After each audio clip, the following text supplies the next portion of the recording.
آج ہم ایک ایسے نظریے پر بات کرنے والے ہیں جو سچ پوچھیں تو بہت سے لوگوں کو ہلا کر رکھ دے گا۔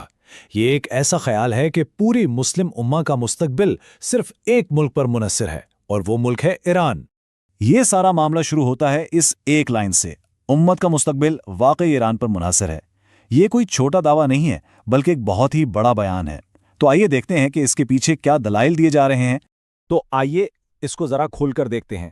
جس دلیل کا ہم جائزہ لے رہے ہیں وہ ایک سنی مقرر کی طرف سے آئی ہے جو شیعہ اکثریت والے ملک ایران کی حمایت کی بات کر رہے ہیں۔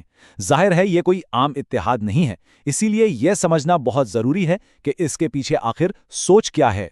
اس پوری دلیل کی بنیاد ایک بہت ہی سیدھے اور طاقتور دعوے پر ہے، وہ یہ کہ پوری دنیا میں مسلم کمیونٹی کا مستقبل اس بات سے جڑا ہے کہ ایران بیرونی طاقتوں کے سامنے کھڑا رہ پاتا ہے یا نہیں۔ یعنی اس نظریے کے مطابق ایران کا دفاع صرف ایک ملک کا دفاع نہیں، بلکہ یہ پوری امت کے مستقبل کا دفاع ہے۔ تو سوال یہ ہے کہ آخر اتنی سنجیدگی کیوں؟ اس حصے میں ہم ان دو بڑی وجوہات پر نظر ڈالیں گے جو اس پکار کو ہوا دے رہی ہیں۔ ایک طرف تو عالمی طاقت کا کھیل ہے اور دوسری طرف مذہبی پیشین گوئیاں۔ اچھا، تو یہ مقرر ایک طرح سے ڈومینو ایفیکٹ کی بات کرتے ہیں، یعنی ایک کے بعد ایک کیا ہوگا۔ ان کے مطابق سب سے پہلے ایران کو گرایا جائے گا، اس کے بعد اگلا قدم ہوگا مشرق وسطی میں اسرائیل کا مکمل غلبہ، اور پھر آخری منزل اسرائیل کا ایک عالمی سپر پاور بن کر ابھرنا۔ لیکن یہاں کہانی ختم نہیں ہوتی۔ بات صرف سیاست کی نہیں ہے۔ مقرر کا کہنا ہے کہ یہ پورا منصوبہ دراصل یہودی مذہبی پیشن گوئیوں میں گہرائی سے جڑا ہوا ہے، یعنی آخرت اور دنیا کے خاتمے سے متعلق عقائد میں۔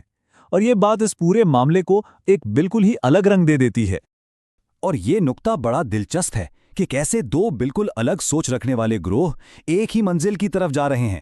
ایک طرف مذہبی یہودی ہیں جو تیسرے ہیکل کی تعمیر اور اپنے مسیحا کا انتظار کر رہے ہیں، اور دوسری طرف ہیں سیکولر یہودی جن کا خواب ہے اسرائیل کو ایک ورلڈ سپر پاور بنانا۔ لیکن مقرر کے مطابق دونوں کی منزل ایک ہی ہے۔ تو اگر یہ اتنا بڑا منصوبہ ہے تو پھر اس کے راستے میں کھڑا کون ہے؟ یہیں پر ایران کا کردار سامنے آتا ہے، جسے آخری دفاعی لائن یعنی لاسٹ لائن آف ڈیفنس کے طور پر پیش کیا جا رہا ہے۔ اور یہ بات مقرر کے اپنے الفاظ میں سنیے۔ اور آخری رکاوٹ جو ان کے سامنے ہے، ان کے اپنے ذہنوں میں آخری مشکل ایران کو گرانا ہے۔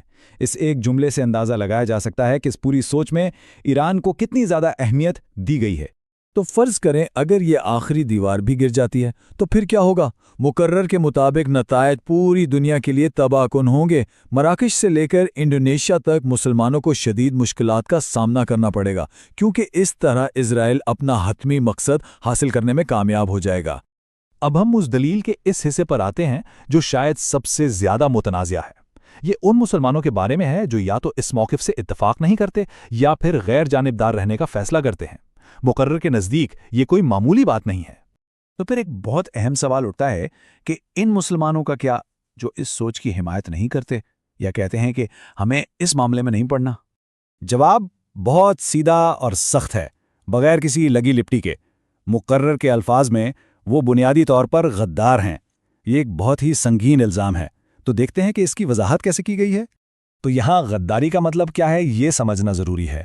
مقرر یہ واضح کرتے ہیں کہ یہ غداری کسی ایک شخص یا گروہ سے نہیں بلکہ اپنی آنے والی نسلوں سے ہے، یعنی اپنے بچوں اور پوتے پوتیوں کے مستقبل کے ساتھ غداری ہے۔ اور اس بات کو ثابت کرنے کے لیے وہ مثال دیتے ہیں آج کی دنیا کی۔ وہ کہتے ہیں کہ آج دنیا میں مسلم بچوں کے ساتھ جو ہو رہا ہے وہ تو صرف ایک ٹریلر ہے، ایک جھلک ہے کہ اگر کوئی سپر پاور بے لگام ہو جائے تو وہ کیا کچھ کر سکتی ہے۔ اور یہ سب کچھ کس مقصد کے لیے؟ یہ ہمیں مقرر کے حتمی نتیجے پر لاتا ہے۔ ان کے مطابق آخری ہدف صرف سیاسی کنٹرول نہیں بلکہ اسلام کو صفائے ہستی سے مٹانے کی کوشش ہے۔